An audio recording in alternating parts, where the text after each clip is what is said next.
alunos, tudo bem? Aqui quem fala com vocês é o professor Vinícius Britas. Se liga que a gente vai para mais uma aula boladíssima, brabíssima sobre cartografia. Essa aula a gente vai ver a respeito de orientações, movimentação da Terra e fusos horários. Se por acaso você não é inscrito no canal, vai dando aquela inscrição, tudo bonitinho, vai de fato, se é inscrito, verifique se ainda é inscrito e se está com o sininho ativado. E já vai dando like no vídeo, compartilhando para todos os seus amigos. Eu acho que já falei muito, toca-lhe a vinheta.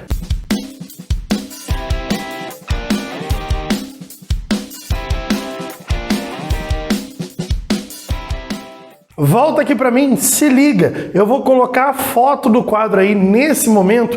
Para tudo, tira aquele print screen bonitinho, justamente para fazer todas as suas anotações no caderno. Eu acho, tranquilo, já deu tempo, vem aqui para mim e vamos que vamos. Se liga que a gente vai vir para mais uma aula brabíssima a respeito de cartografia. Mas só que eu já posso falar claramente que abrange todos os assuntos do vestibular, sim, como o caso, por exemplo, de posicionamento do Sol, uma questão sobre essa caiu no Enem 2020 e 2021, né? De fato, o Enem, na verdade, 2021 para 2022.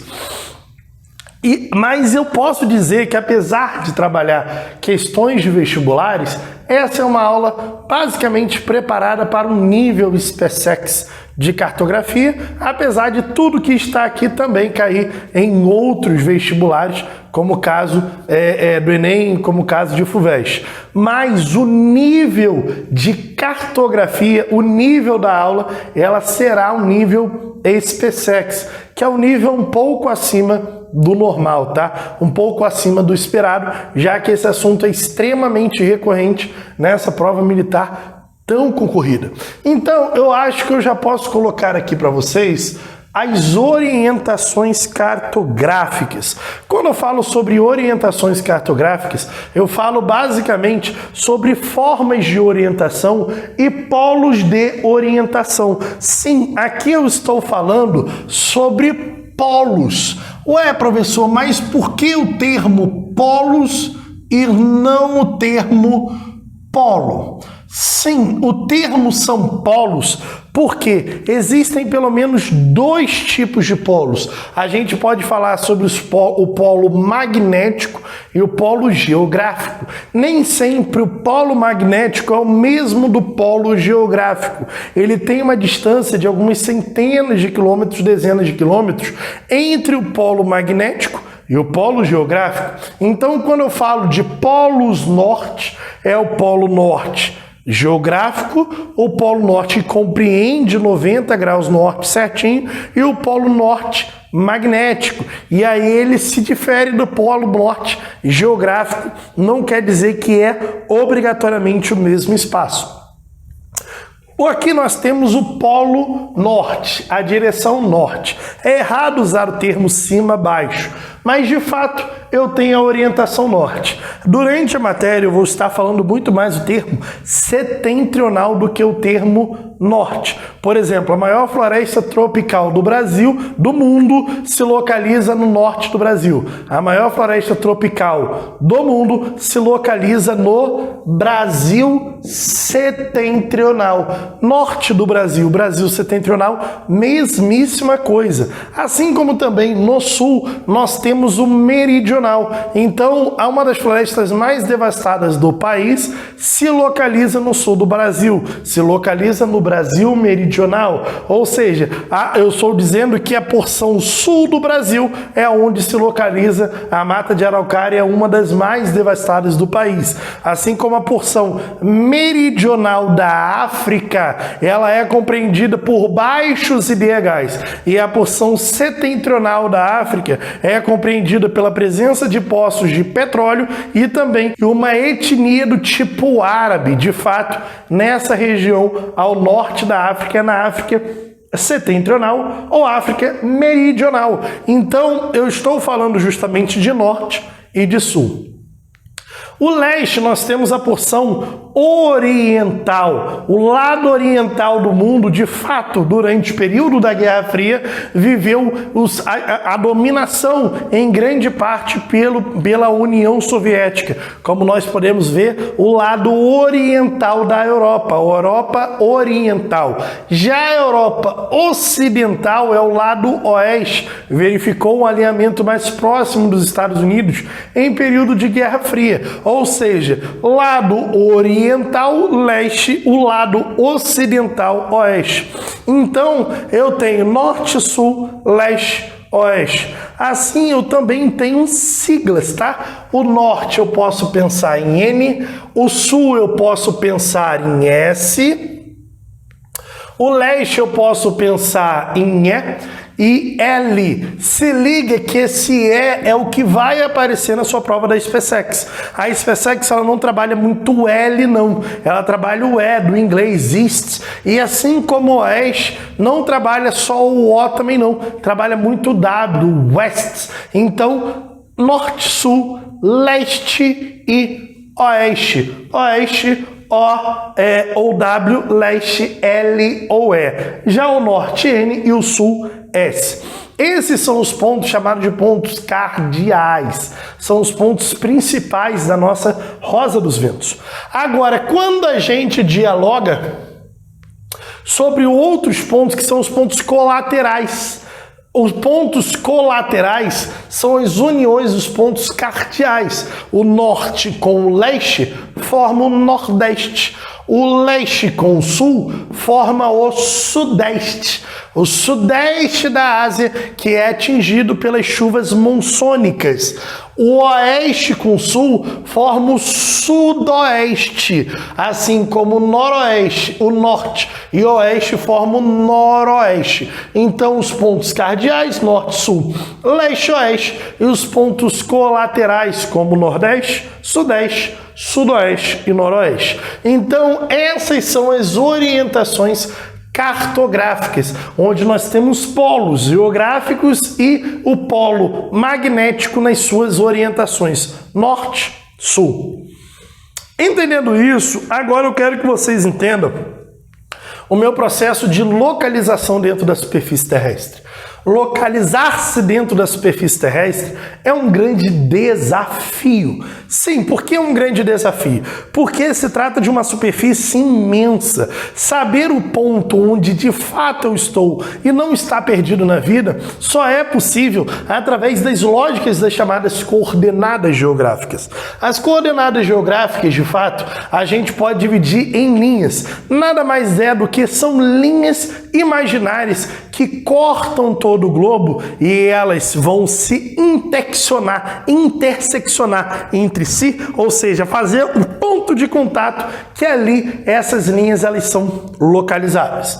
Eu primeiramente vou falar das linhas como se fosse uma batalha naval, as linhas horizontais. Na batalha naval, se você não sabe o que é isso, você me faz me sentir velho, entende? Mas era um brinquedo, posso botar a imagem aí para vocês, mas era um brinquedo justamente que a gente brincava, você não podia ver o outro lado, e o cara do outro lado, ele organizava todos os seus navios, e a gente, na hora de atacar o outro lado, a gente tinha que dizer a linha e a gente tinha que dizer a coluna. Se eu não me engano, as colunas eram em letras e as linhas eram números. Então eu falava a letra C3, aí você via a coluna, você via a linha, e naquele cruzamento era onde eu estava atacando. É a mesma ideia. Eu tenho os paralelos. Os paralelos aqui, eles são justamente linhas horizontais que cortam um globo. Essas linhas horizontais, o seu referencial, que é chamada linha do Equador, ela faz o prazer, ela tem a função de dividir em eixo norte e eixo sul. Esses eixos conhecidos como hemisférios, o hemisfério norte e o hemisfério sul. Esse paralelo, ele faz a divisão no hemisfério setentrional, meridional, austral, boreal, hemisfério norte e hemisfério sul. no qual essas linhas, elas carregam medidas. As linhas se chamam paralelos. As medidas colocadas sobre as linhas, cada linha ela tem uma unidade de medida. Essa unidade de medida a gente vai chamar de latitude. E essa latitude, as unidades de medidas das linhas paralelas, elas vão variar em 90 graus norte. Meu Deus, eu coloquei errado aqui. Na verdade não existe nem errado nem certo, porque não existe o norte ser em cima e o sul ser embaixo. Olha, viu como eu saí bonitinho pela tangente? E aqui o S, o N e o S. Aqui, ó, esses paralelos, eles podem ir a 90 graus norte ou a 90 graus sul. Ou seja, eu tenho uma linha zero, que é a linha referencial, que a gente já identificou, chamado como linha do governador, linha do Equador. Essa linha do Equador, à medida que a gente caminha para o norte, ela vai começar a aumentar. E ela justamente passa para 1 grau norte, 2 graus norte, 3 graus norte, até o último paralelo possível no hemisfério norte, que é o de 90 graus. A mesma lógica se coloca para o sul. Essa linha ela pode aumentar até 90 graus sul. Se liga que há 90 dos dois lados. Há 70 graus, o grau 70 existe tanto o norte quanto o sul. Então tem que ficar muito claro qual é o hemisfério que você está falando. Se é o hemisfério norte ou o hemisfério sul. Aqui, por exemplo, está 70 graus norte. Aqui, por exemplo, está 70 graus sul. A distância entre eles é absurda. Então, sempre você tem que deixar claro a distância, muito claro, dentro dessa ideia. Esses paralelos, eles são extremamente necessários para que a gente compreenda a variação climática mundial. Sim, esse mundo, ele não tem climas iguais em todos os momentos. Um dos fatores climáticos que diferenciam os climas é justamente essa latitude. Quanto mais próximo a esse referencial zero, linha do Equador, teremos climas mais quentes. À medida em que a gente se distancia da linha do Equador e vai para 90 graus norte, 90 graus sul, teremos climas mais frios. Então há uma variação climática imposta justamente sobre esses paralelos. Se liga que se eu pegasse e eu desenhasse um paralelo referencial, o maior paralelo seria o da linha do Equador. Já se eu colocar um paralelo um pouco mais acima, vocês entendem que por ser próximo a uma esfera, o nosso globo terrestre, a nossa geóide, por ser próximo a uma esfera, à medida em que a gente for subindo, esse meu paralelo ele vai diminuindo de tamanho. Então, sim, os paralelos, à medida em que eles se afastam da linha do Equador, se aproximam dos polos, eles diminuem de tamanho. E eles aumentam de tamanho na linha do Equador e diminuem de tamanho próximo dos polos. Já o outro lado, as linhas verticais, conhecidas como meridianos, eles saem de um ponto e ligam ao mesmo ponto do outro lado. Então eles mantêm o tamanho independente de qual meridiano você analisar. As latitudes, não. Elas diminuem de tamanho à medida que se aproximam dos polos.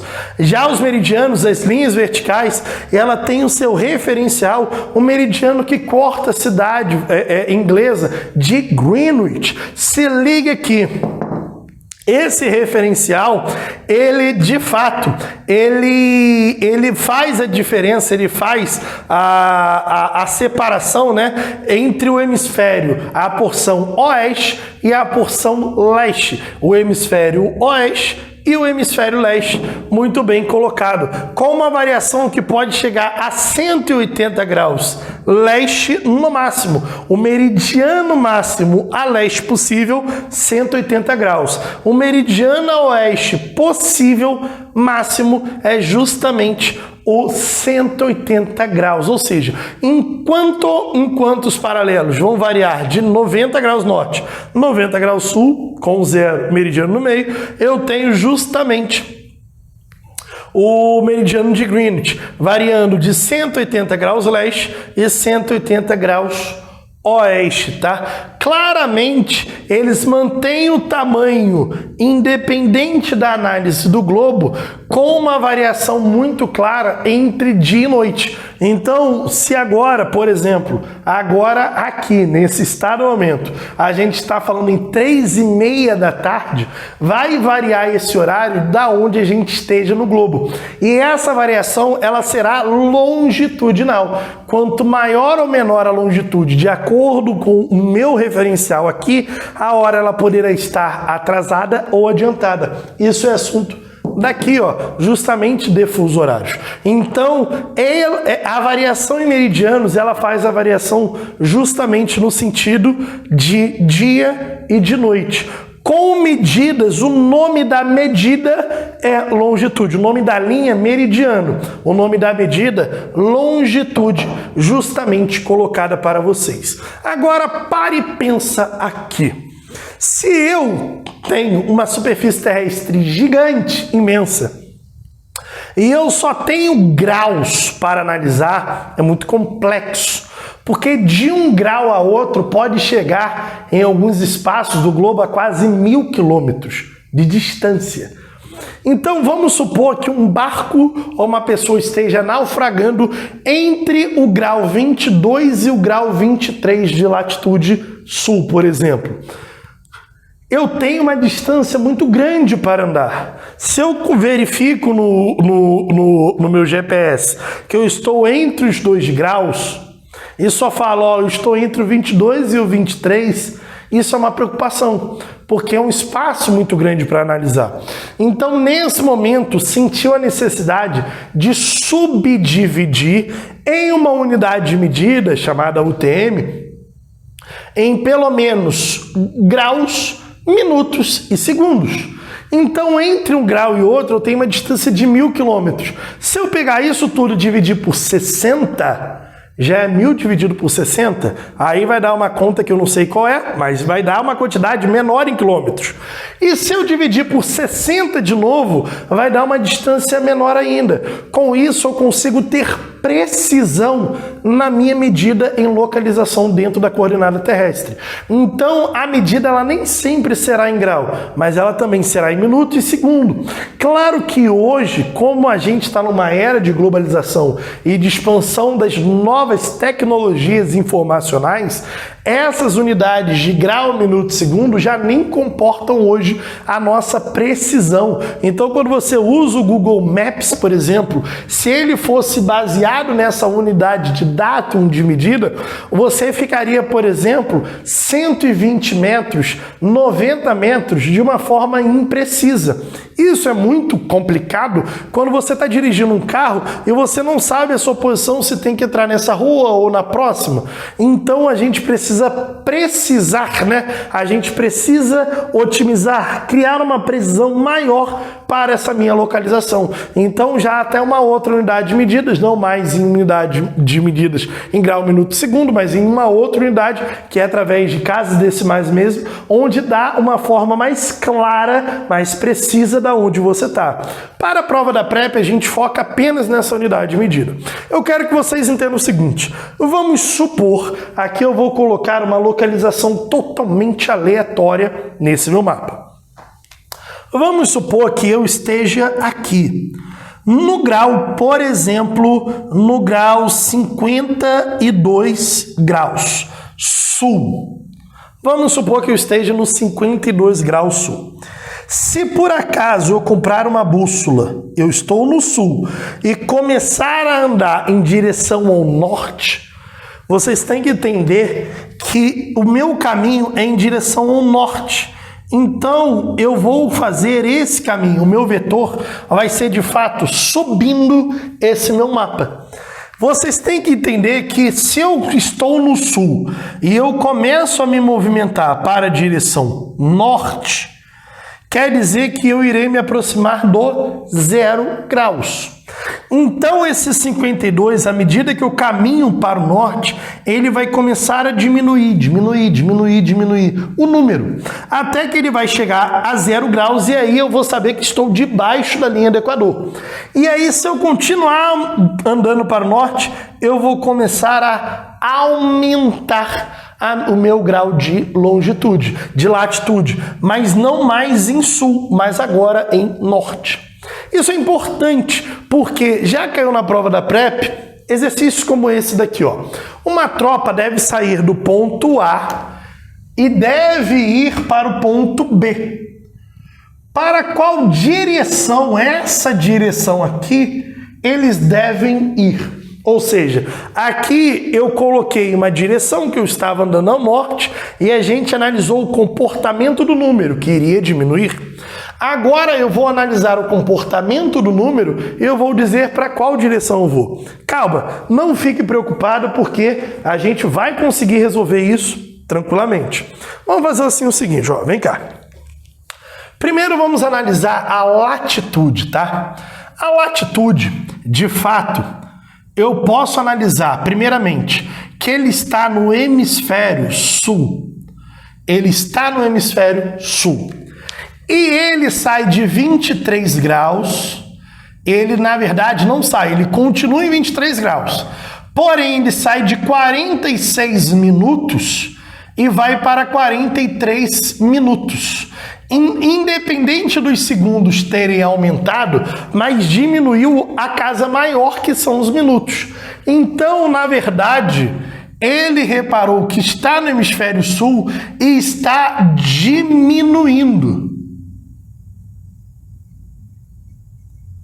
Se eu estou no hemisfério sul e o meu grau em latitude está diminuindo, quer dizer que provavelmente eu estou andando em direção ao norte, como a gente viu nesse exemplo aqui. Quer dizer que ele está aqui embaixo, se está diminuindo, eu estou saindo, eu estou me distanciando dos 90 graus que é aqui embaixo e eu estou indo em direção aos 0 graus, que é essa linha do Equador. Agora vamos analisar a longitude, tá? Ele não sai dos 42 graus, não. Mas, primeiramente, eu já quero deixar claro que ele está no hemisfério oeste. Ele não sai dos 42 graus, mas ele sai dos 17 minutos e vai para os 18 minutos. Ah, mas os segundos estão diminuindo. Eu sei, mas a casa maior está aumentando. Então, ele está aumentando. Então, ele sai dos 17 minutos e vai para o 18. Se ele está aumentando e ele está no hemisfério oeste, então ele está aqui no hemisfério oeste. Vamos supor que ele está aqui. Se ele está aumentando, quer dizer que ele está andando em direção aos 180 graus. Ele está andando em direção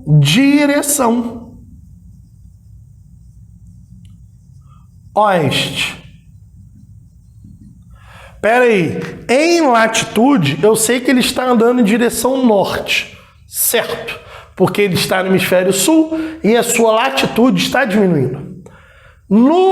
Na longitude eu sei que ele está andando em direção oeste, porque ele está no oeste e a sua longitude está aumentando.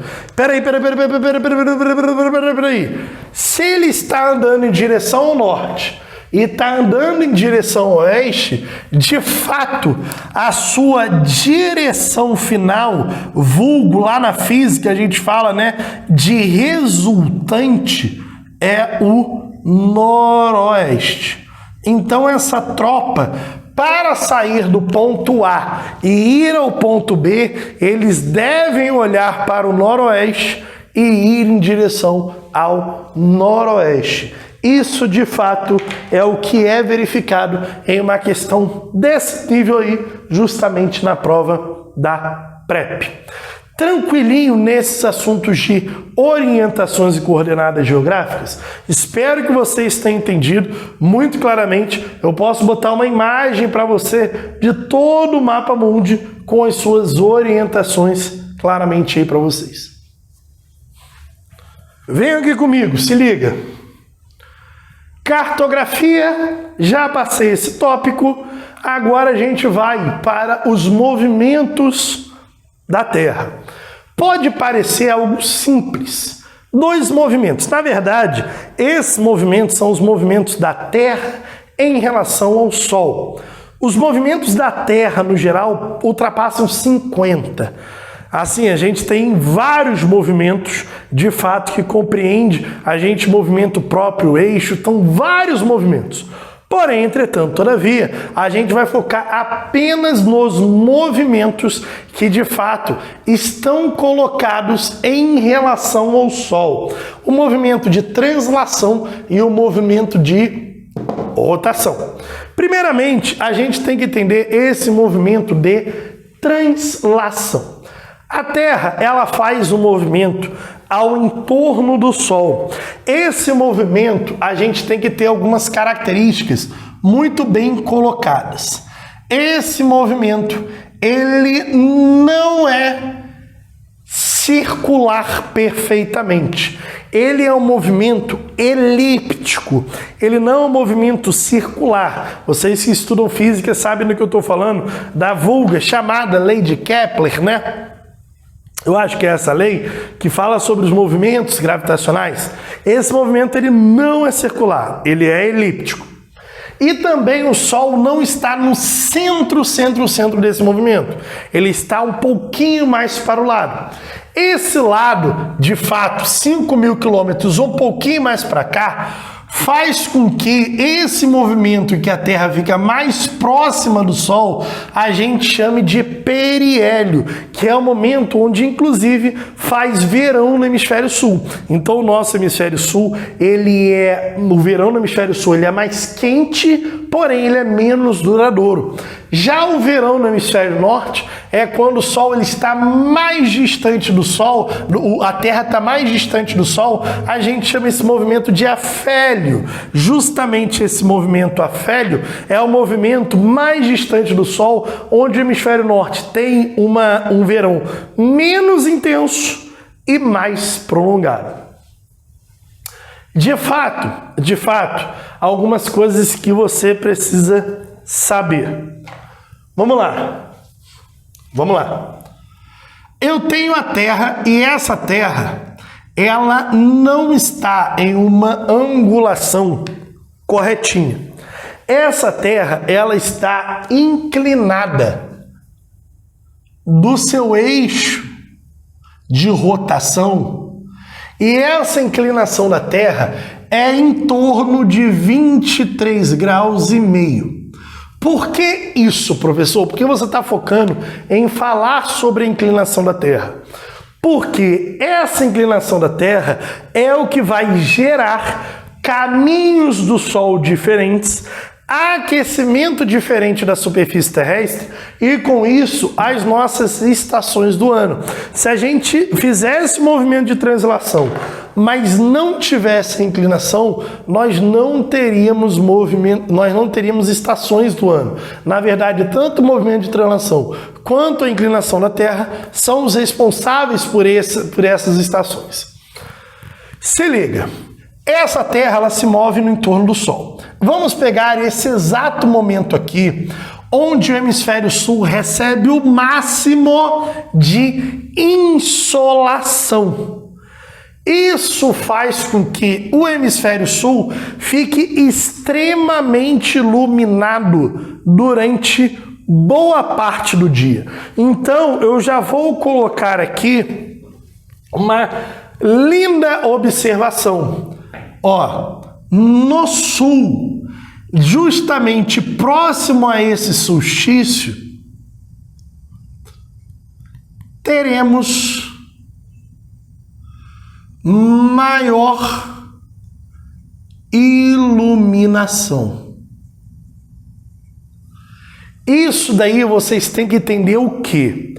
Quanto mais ao sul, no dia 21/12, início do verão no hemisfério sul e do inverno no hemisfério norte, quanto mais ao sul, mais eu vou ter radiação solar. De modo que se você estiver no extremo sul, então eu vou anotar isso também, para quem estiver no extremo sul, aqui eu estou falando justamente da Antártida, eu vou ter 24 horas de sol.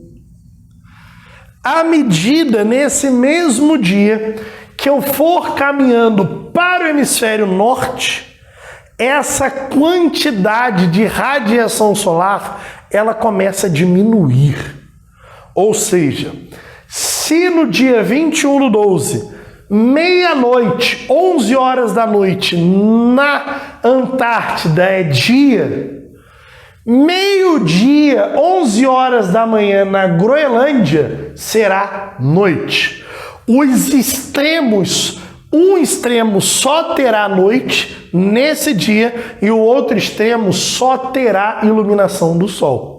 Isso quer dizer que quanto mais próximo do verão e no verão, no Brasil, por exemplo, quanto mais ao sul, maior a iluminação do sol. Os dias vão começar mais cedos e terminar mais tardes. A iluminação do sol, por assim dizer. Então o sol vai nascer 4 horas da manhã, 5 horas da manhã e vai se pôr 7, 8 horas da noite, gerando 15 horas do dia de iluminação solar. Mas à medida em que a gente caminha para a região norte e nordeste, isso vai começar a diminuir.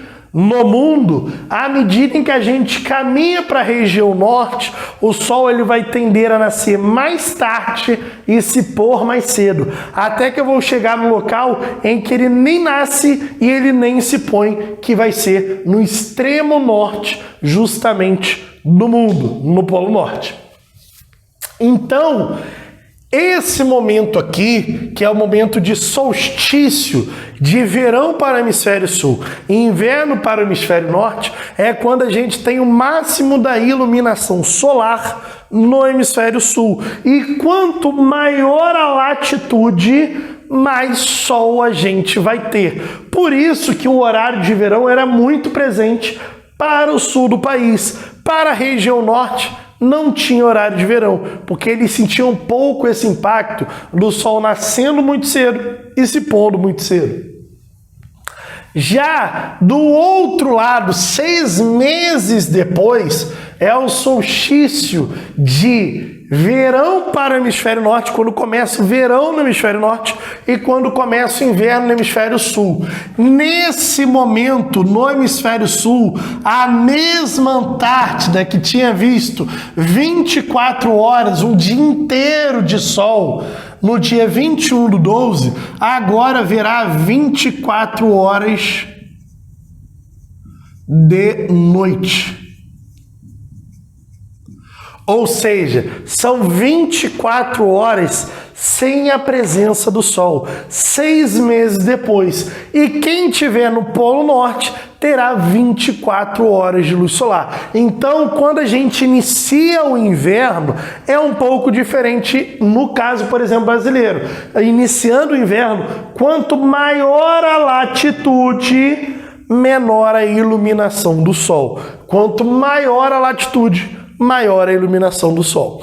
Então, isso daí tem que ficar muito claro. O solstício é quando o sol mais incide em um dos hemisférios. O solstício de junho é onde ele mais incide no hemisfério norte, onde ele menos incide no hemisfério sul. No solstício de dezembro é quando ele mais incide no hemisfério sul e menos incide no hemisfério norte. Mas existe um meio disso? Existe, que são os chamados equinócios, que acontece em março e acontece em setembro. Equinócio de outono para o hemisfério sul em março e ao mesmo tempo é primavera no hemisfério norte. E em setembro é primavera no hemisfério sul e outono no hemisfério norte. Então, no equinócio, qual é o hemisfério que vai ter maior radiação solar? Nenhum dos dois. Os dois vão ter, de fato, iluminação da mesma forma nos equinócios. No solstício, não. No solstício, quanto esse caso aqui do solstício de verão no hemisfério sul, quanto mais ao sul, mais iluminação. Quanto mais ao norte, menor a iluminação. muito claramente, isso tem que estar colocado justamente para vocês. Vocês têm que entender que o Sol ele age dessa forma. Vou colocar essa imagem para que vocês possam verificar justamente aí, dá uma olhada.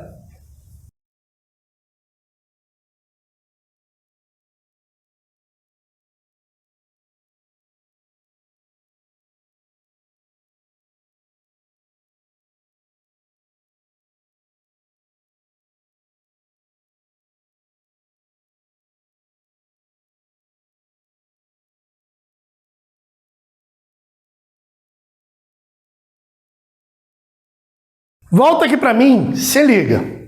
Entendendo isso, esse movimento de translação